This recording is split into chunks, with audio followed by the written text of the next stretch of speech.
On arrive à la dernière partie du cours, donc c'est la plus rapide mais aussi la plus importante. En effet, je vais t'expliquer comment créer un rapport de réponse incident et d'analyse forensique. Donc ça, il y a plusieurs étapes. Et la première étape, c'est d'expliquer ta méthodologie, donc notamment les ordinateurs que tu as analysés et la période des logs dont tu étais en ta possession.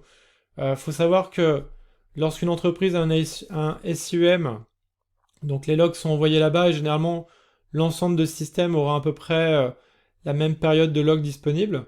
Par contre, lorsqu'il n'y a pas de SIEM, la période de log disponible sur les systèmes est assez variable. Donc ça peut dépendre de l'utilisation de l'ordinateur. Par exemple, si c'est un ordinateur qui est très très utilisé, on va avoir peut-être quelques jours de log. Par contre, si c'est un ordinateur qui n'est pas forcément utilisé, on pourra peut-être avoir 3-4 mois de log. Donc c'est intéressant de dire finalement, tiens, j'ai analysé des logs d'un système et j'avais des logs de sécurité de telle date à telle date. Comme ça, on comprend bien avec quelle information tu as pu analyser et apporter des conclusions. Ensuite, ce qui est important, c'est d'expliquer finalement qu'est-ce que tu as, sur quelle attention tu t'es porté en analysant ces logs. Donc voilà, donc là c'est vraiment la méthodologie, qu'est-ce que tu as fait, sur quel ordinateur, et quels étaient les logs disponibles sur ces ordinateurs.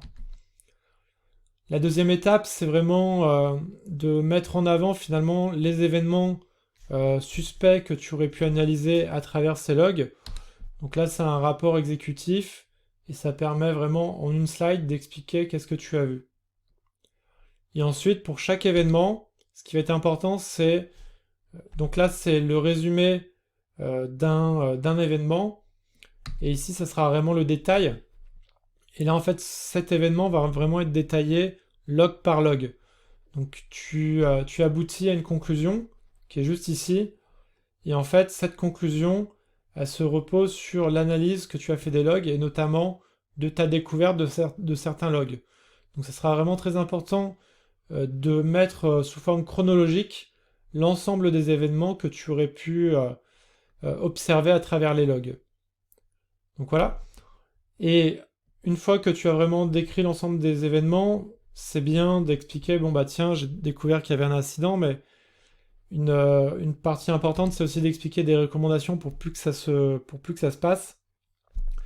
Donc il va falloir analyser finalement un peu les causes de l'incident, essayer de voir qu'est-ce qui t'a rendu plus difficile cette enquête, et apporter des recommandations pour limiter ce type d'incident et pour faciliter les enquêtes qui pourraient avoir lieu après.